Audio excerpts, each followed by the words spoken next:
نحمده ونصلي ونسلم على رسوله الكريم أما بعد فأعوذ بالله من الشيطان الرجيم بسم الله الرحمن الرحيم وعن أبي أيوب قال رسول الله صلى الله عليه وسلم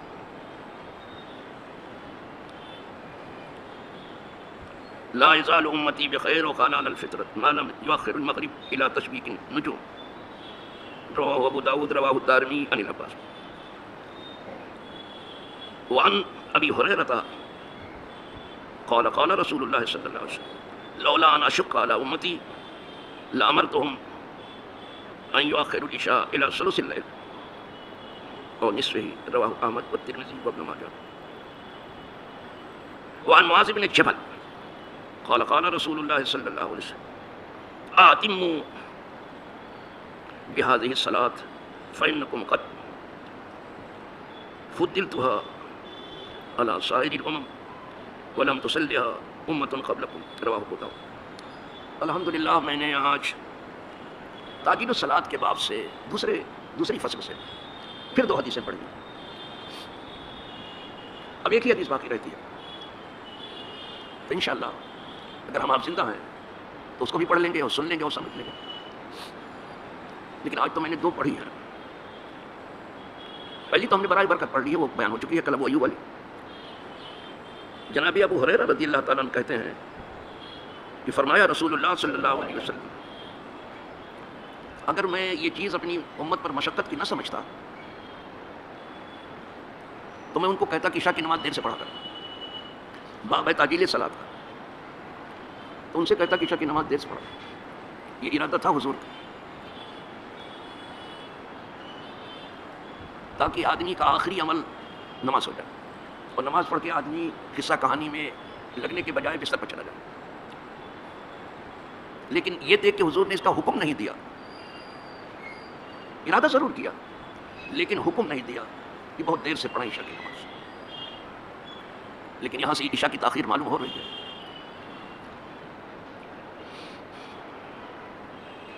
کہاں تک میں اس کو مؤخر کرتا ہے؟ الی ثلث اللیل، 1/3 رات تک. رات کے 3 حصے کر لیجیے. اگر 12 گھنٹے کی رات ہے تو 4 گھنٹے گزر جانے کے بعد یہاں کتنی جلدی ہوتی ہے نماز. ارے کچھ لوگ تو پائیں تو مغرب کی نماز سے جوڑ دیں اور پھر رات کو گپ شپ بھی کرتے ہیں. تو کیا گپ شپ کے لیے وقت فارغ کیا آپ نے کہ جلدی سے نماز پڑھ کے چلو گپ شپ کریں اور وقت پاس کریں بےہودگی میں؟ یہی سب شامت اعمال ہے. کسی نے لٹیا ڈبوئی ہے. اسی لیے میں کہتا ہوں آپ کسی کو کوسنے کاٹنے نہ جائیں. اگر برا بھلا کہنا تو اپنے ہی کو کہیں. ہم کہاں سے کہاں پہنچ گئے ہیں، کوئی ٹھکانا رہ گیا ہمارا. اپنے افکار میں ہم کتنے گرے ہیں وہ اللہ کو معلوم. اپنے اعمال میں ہم میں کتنا انحطاط اور پستی آئی ہے اللہ کو معلوم. اپنے معاملات میں ہم کتنے نکمے اور ناکارے ہیں اللہ کو معلوم. اپنی زبان کی سچائی میں ہم کس قدر جھوٹے ہیں. وعدہ کرنے میں دیکھیں، وعدہ تو کر لیا کوئی پورا کرنے نہیں جاتا. ایسا لگتا ہے کہ دنیا میں وفاداری پیدا ہی نہیں ہوئی، یا پیدا تو ہوئی ہے لیکن بہت کم لوگ کرتے ہیں. حقیقت یہ ہے کہ پیدا ہوئی ہے لیکن کم لوگ وفادار. ساتھ ہی ساتھ نے اس کو لکھا ہے اپنی زندہ جاوید تصنیف گلستہ میں، کہتے ہیں یا وفا خود نبود در عالم. یا تو اس دنیا میں وفاداری تھی ہی نہیں. یہ صرف سیاسی جماعتوں کو الٹ پھیر نہیں ہے، اور یہ صرف سیاسی بازی گری نہیں ہے، یہ سیاسی تریس خودکش روبہ نہیں ہے، یہ سیاسی بازار نہیں ہے، یہ خرید فروخت کا. یہ آگ چاروں طرف لگی ہوئی ہے. جو خود بکنے کے لیے تیار ہے وہ دوسروں کو کیا آزاد کرائے گا؟ کسی رعایا کے کیا کام آئے گا؟ انا للہ و انا الیہ راجعون. تو سادی صاحب لکھتے ہیں یا وفا خود نبود در عالم. یا تو وفاداری ہے دنیا میں پیدا ہی نہیں ہوئی ہے، یا مگر کسدری زمانہ نہیں. یا پیدا تو ہوئی ہے لیکن بہت کم لوگ جو ہے اپنے زمانے میں وفاداری کرتے ہیں. یہ تو پہلے شعر میں کہا ہے، دوسرے میں مثال دے کے سمجھا رہے ہیں. کہتے ہیں کس نیاف موخت علم تیر اسمن. آج تک میری شاگردی میں کسی نے تیر اندازی نہیں سیکھی مگر آخر کار مجھے کو نشانہ بنا لیا. اسی طرح زندگی بھر آپ کسی کو پالتے پوستے رہو، بعد میں آپ ہی کو نشانہ بنائے گا. آپ کر کے دیکھ لینا، یہی ہوگا. اس کے سوا دوسرا رزلٹ نہیں ہوگا.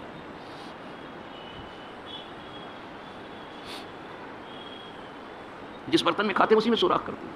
یہ طریقہ. اچھا صاحب، اب حضور کی بات میں عرض کر رہا تھا کہ اگر میں اپنی امت پر یہ چیز مشقت کی نہ دیکھتا تو میں انہیں حکم دیتا کہ عشاء کی نماز دیر سے پڑھا کرا. پھر اس دیر کا اندازہ بھی بتا دیا انتہائی رات تک. تو رات اگر 12 گھنٹے کی تو 4 گھنٹہ ہوگا, کبھی 14 گھنٹے کی بھی ہوتی ہے تو اور لمبا وقت ہوگا. دیکھا تصور کی مراد یہ ہے کہ آخری کام عبادت ہو اور دل کو زندگی جب ملنے لگے عبادت کی راہ سے تو جا کے بستر پر سو جاؤ. آخر العشاء الی ثلث اللیل.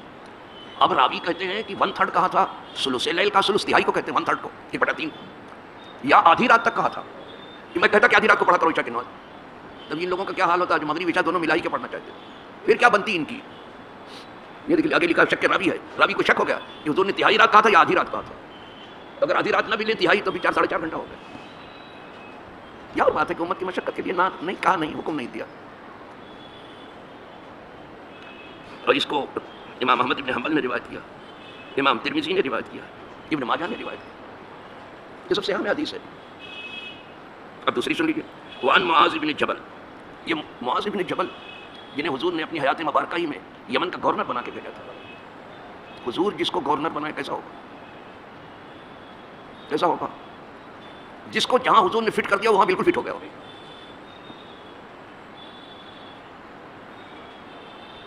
اور جب انہیں حضور رخصت کر رہے تھے تو کہا معاذ سواری پہ سوار ہو جاؤ. کہا حضور کے آگے میں حضور سے کس طرح حضور پیدل ہوں, میں کیسے سوار ہو سکتا. کہا لیکن جو میں کہتا ہوں وہ کرو. یہ کرم بالا, ایک کرم, ایک تو گورنر بنا, دوسرے یہ ان کو عزت بخشی. کہا سوار ہو جاؤ سواری پر. یہاں کے تو گورنر آ گیا تو پھر دوسرا بڑا آ گیا گورنر سے بھی, تو گورنر کو پیچھے ڈال دیتا, کوئی پوچھتا ہی نہیں.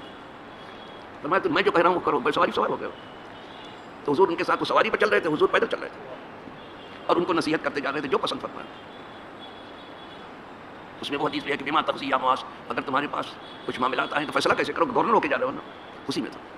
اور اسی میں یہ بھی حضور نے بتا دیا تھا کہ معاذ اب جب تم یمن سے واپس آؤ گے تو مجھ سے ملاقات نہیں ہوگی, تم میری قبر سے گزرو گے. کیا یہ سب حدیثیں نئی نظر سے گزرتی ہیں کہ انہوں نے پڑھا کہاں ہے. بس پھر وہ زارو قطار رونا شروع کر دیا حضرت معاذ نے, اور جلدی سے سرکار نے اپنا چہرے مبارک پھیر لیا کہ اگر میرے آنسو انہوں نے دیکھ لیے تو ان کے اوپر قیامت ٹوٹ پڑے گی. حضور کے بھی آنسو آ گئے آنکھوں میں, جلدی سے منہ پھیر لیا, خبر دے دی. مگر لیکن یہ سفر اتنا ضروری تھا کہ ان کو جانا ہی تھا. بھیجا, اب کوئی بات نہیں, اب تم ہماری قبر سے گزرو. کیسے کہتے کہ ان کو معلوم نہیں. یہی در تو ہے جہاں موت بھی پوچھ کے آتی ہے کیا ہے. اور حدیث میں تو اتنا ہے کہ اگر انبیاء کے بارے میں ملک الموت سے بھی ذرا سا چوک ہو جائے تو پھر یہ بھی نہیں دیکھتے کہ یہ ملک الموت ہے, پھر اسے بھی تماچا رسید کر دیتے. حدیث میں وہ بھی سنیں گے آپ, موسیٰ علیہ السلام نے کیا تھا. پھر وہ موسیٰ علیہ السلام کا تماچا, ان کا مکہ وہ تھا کہ ایک ہی مکے میں جو ہے اس کا کام تمام ہو گیا. مکہ کہتے ہیں اس طرح سے مان, یہاں مکہ گونگے کو کہتے ہیں بمبئی کی بولی میں, ہمارے یہاں مکہ اس کو کہتے ہیں. موسیٰ علیہ السلام نے مکہ مارا, یہ نہیں کہ کسی گونگے کو اٹھا کے پھینک دیا ادھر. گھونسا مارنا, مکہ مارنا. تو یہ تو وہ چوکھٹ ہے جہاں فرشتہ بھی بغیر پوچھے آتا ہی نہیں. پتہ نہیں کس درسگاہ میں انہوں نے پڑھا ہے. کوئی درسگاہ کبھی بھی دنیا میں درسگاہ نبی کی طرح سے نہیں. نہ کوئی معلم حضور جیسا معلم ہے, اور نہ کوئی متعلم حضور جیسا متعلم ہے. صحابہ حضور کے متعلم ہے. تمہارا یہ مدینے کی چٹنی تم صحابہ پر تنقید کرتے ہو. کس درسگاہ نے پڑھا, کون سی درسگاہ ہے تمہاری, بولو. درسگاہ نبی کے پڑھے ہوئے کو نہ کوئی ایسا پڑھانے والا آیا, نہ کوئی ایسا پڑھنے والا ہے جیسے صحابہ تھے. اگر نبوت انتخاب قدرت ہے تو صحابیت بھی انتخاب قدرت ہے. قدرت سے غلطی ہو گئی کیا, تم اس کی اصلاح کر رہے ہو, تمہیں آگ لگے, تمہارا منہ چلے, اپنی بربادی کی رات ڈھونڈ رہے ہو, یہ پھٹے منہ پر صحابہ کے بارے میں منہ کھولتے ہو. تم کیا جانو کہ صحابی کسے کہتے ہیں. قربان جائیں اعلیٰ حضرت. اعلیٰ حضرت اس طرح سے کہتے ہیں, جس مسلمان نے دیکھا انہیں ایک نظر, زیادہ نہیں, ایک مومنانہ نگاہ حضور پر ڈالی کسی ایک مسلمان, جس مسلمان نے دیکھا انہیں, اس نظر کی بصارت پہ لاکھوں سلام. ہم اس نظر پر لاکھوں, ایک نہیں لاکھوں سلام بھیج رہے ہیں. ایک بار دیکھا تو, اور جنہوں نے زندگی حضور کے راہ میں گزاری اور اپنی گردنیں کٹوائی, جانیں نچھاور کی, اپنا وطن چھوڑا, ان کے بارے میں آپ گھونگا پسند بنے پھر رہے ہو. مجھے تعجب ہے ان کا جو ان کے مشن کو تسلیم کرتے ہیں. ہمیں کسی درسگاہ کے بارے میں ایسا علم نہیں ہے جو درسگاہ نبی کی طرح سے ہو, کسی معلم کے بارے میں علم نہیں جو حضور جیسا ہو. یہ مولوی ایسے نہیں دعائے خلیل سے آئے ہیں، بشارت عیسیٰ سے آئے ہیں یہ مولوی، ایسا آنے والا کوئی آیا ہی؟ تو 4 آدمی کو مسلمان بنانے آئے تھے، ایسا قول بیہودہ لایا نہیں، حضور 4 آدمی کو مسلمان بنانے آئے تھے۔ قیامت میں کل 180 صفحے ہوں گی، حضور فرماتے ہیں 120 صفحے ہوں گی، خدا جانے ان صفوں کی لمبائی چوڑائی کیا ہو، 120 صفحے کل ہوں گی اولین آخرین کی، خدا جانے سب مشرقین و مغربین سب ڈھکے ہوں گے ان صفوں سے، اور میں اس میں سے 80 تو میری ہوگی، 40 میں تمام انبیاء ہیں، 80 میں اکیلے حضور ہیں، 80 صفحے تو 4 تھے، ان 4 نے یہ بنایا ہے؟ نالائکی کی حد ہے، یا گوئی کی حد ہے، بےہودگی کی حد ہے، تمہارا دماغ چل گیا ہے، تمہارا دل ویران ہو چکا ہے، تم زبردستی جہنم کے ایندھن بننا چاہ رہے ہو۔ چلو صاحب، یہ میرا عنوان ہے، بعد میں ہم کسی وقت اس پر گفتگو کریں گے۔ تو معاذ ابن جبل کی بات چل رہی تھی، ان سے روایت ہے کہ فرمایا رسول اللہ صلی اللہ علیہ وسلم آتموا بهذه الصلاۃ، خوب اندھیرے میں پڑھو اس نماز کو، جب رات کو پھیل جائے، اس کو اتما کہتے ہیں عشاء کی نماز۔ عشاء 2 ہے، آپ کو پتا ہے؟ نہیں، عشاء 2 ہے، ایک ہے عشاء اولا وہ مغرب ہے، اور ایک ہے عشاء آخر وہ عشاء ہے جس کو ہم عشاء کہتے ہیں۔ کلام پاک میں ہے کہ وہ باپ کے پاس شام کو روتے ہوئے آئے تو مغرب کا وقت آئے تھے نا، وہ جاؤ اباہم عشاء یبکون، عشاء کا لفظ آیا، یہ عشاء اولا ہے مغرب، یعنی فرزندان یعقوب علیہ السلام اپنے بھائی کو کنویں میں ڈال کر کے، وہ بھی یوسف جیسا بھائی، پھر روتے ہوئے خود ہی آئے، یہ قرآن بیان کر رہا ہے، اور کب آئے وہ بھی بیان کر رہا ہے کہ شام کو آئے، یعنی مغرب کو وقت آ گیا۔ وہ کہنے لگے کہ بھائی کو تو بھیڑیا کھا گیا، اور بھیڑیے کی کیا مجال ہے کہ کسی نبی کو کھائے؟ جو زمین سب کو کھا جاتی ہے نبی کو نہیں کھا سکتی، زمین سے سب کھاتے ہیں، زمین کی اگائی ہوئی چیز، زمین کہتی ٹھیک ہے آج کھاتے رہو، کل آؤ گے تو تم کو ہم کھا لیں گے، ایک دوسرے کو سب کھانے میں لگے ہیں، کہا کھاؤ، لیکن نبی کے جسم کو زمین بھی نہیں چھوڑتی۔ ان اللہ حرم ان تاکل اجساد الانبیاء، اللہ نے حرام کر دیا ہے کہ وہ نبی کے جسم کو کھائے، حرام ہے اس کو، نبی کا جسم بھی نہیں کھا سکتی زمین، تو بھیڑیا کیا کھائے گا؟ ڈال کے کنویں میں آ گئے تھے، فرق صرف یہ کہ دوسری ماں سے تھے، یہ ایک ماں سے بھائی نہیں تھے، ایک ماں سے 2 بھائی تھے، یوسف اور بنیامین، اور بقیہ یہ سب جو ہے سب دوسری ماں سے تھے، تو بھائی کو کنویں میں ڈال کے چل گئے، اور باپ سے کیا کہتے ہیں کہ بھائی کو تو بھیڑیا کھا گیا، اور یہ خون آلود کرتا جو ملا میں ہم لے آئے، تو یہ بکری ذبح کر کے اس کا خون لگا کے آئے، یعنی جھوٹا خون دکھا رہے تھے، دیکھو کیس ایسے ہی بھی بنانے والے بناتے ہیں۔ تو یعقوب علیہ السلام پیغمبر ہیں، کہا یہ بھیڑیا کتنا ہوشیار ہے کہ یوسف کو تو کھا گیا اور کرتے پہ کوئی خراش بھی نہیں آئی، وہ تو نوٹ ڈالتا پھاٹا تھا نا سب، تو سمجھ گئے کہ یہ انہی لوگوں کا کام ہے، تو جاؤ علاقہ میں صحیح بے دمین کبھی جھوٹا کھول، تو یہ نہیں کہ یہ کہ یوسف تھے ان کے بھائیوں نے ان کو کنویں میں ڈال دیا، ایسے کتنے یوسف ہیں دنیا میں، یعنی نام کے، اب پیغمبر تو ہو ہی نہیں سکتا، نام کے یوسف ہیں، یعنی اچھی صفات والے، پیغمبر تو ہے، نبوت ختم ہو چکی ہے، اور ایسے جانے کتنے بھائی ہیں کہ بھائیوں نے اپنے سگے بھائی کو ختم کر دیا کسی دنیا کے پیچھے۔ اسی لیے حضور فرماتے ہیں کہ لوگوں تمہیں اگر بھائی ہونا ہی ہے تو پھر آدم کے 2 بیٹے تھے، ایک بھائی کو دوسرے بھائی نے مار دیا، سب سے پہلے بھائی ہی کا خون ہوا، سب سے پہلے بھائی ہی کا خون ہوا، تو کہا تم وہ بھائی بننا جس نے مرنا تو قبول کیا لیکن بھائی کو مارنا قبول نہیں کیا، وہ کون تھے؟ نام بتائیے تو، جی جی ہاں یاد ہے، کہہ رہے ہیں حابیل نام تھا، اتنا مشہور ہوتا، اس نے کہا تو قابیل نے، دوسرے کا نام قابیل تھا، حابیل نے کہا کہ اگر تو قتل کے لیے میری طرف ہاتھ بھی بڑھائے گا تو میں تو تجھے قتل نہیں کروں، مارنے کے لیے میں تو نہیں پڑھوں، تو وہ تھے حابیل، وہ قتل ہو گئے لیکن ہاتھ نہیں بڑھایا، تو کہا اگر تمہیں بننا ہی ہے تو حابیل بننا، قابل، بس اللہ سب بھائیوں کو ایسے ہی بنا، لیکن کہاں ہے، کسی نے اپنے بھائی سے اچھا نہیں دیکھا ہوگا جلدی سے، اس لیے ایک شاعر کہتا ہے بڑے مزے سے، آ رہی ہے چاہے یوسف سے صدا، جس کنویں میں حضرت یوسف کو ڈال دیا گیا تھا وہاں سے ایک آواز آ رہی ہے، ابھی بھی اس کنویں سے ایک آواز آ رہی ہے، دوست یہاں کم ہے بھائی بہت، دوست کم ہے بھائی تو بہت، اپنے مفاد کے لیے کچھ بھی کر سکتا ہے آدمی، صرف اپنا مفاد، انا للہ و انا الیہ، تو چلو صاحب، حضرت معاذ بن جبل کہتے ہیں کہ حضور نے فرمایا آتموا بہذہ الصلاۃ، جب تاریخی ہر چیز کو خوب اچھی طرح سے ڈھک لے تب عشاء کی نماز پڑھو. معاذ بن جبل سے کہا. آگے حضور نے فرمایا فَإِنَّكُمْ قَدْ فُضِّلْتُمْ بِهَا عَلَى سَائِرِ الْأُمَمِ، اس لیے کہ اس نماز کے ذریعے سے تمہیں اور تمام امتوں پہ فضیلت دی گئی. تمہارے سوا کسی نے عشاء نہیں پڑھی، عشاء آخر صرف 2 وقت کی نماز صبح و شام کی بس. تمہارے سوا کسی نے عشاء نہیں پڑھی، یہ رات والی بالکل، اس کے ذریعے سے تمہیں فضیلت دی گئی ہے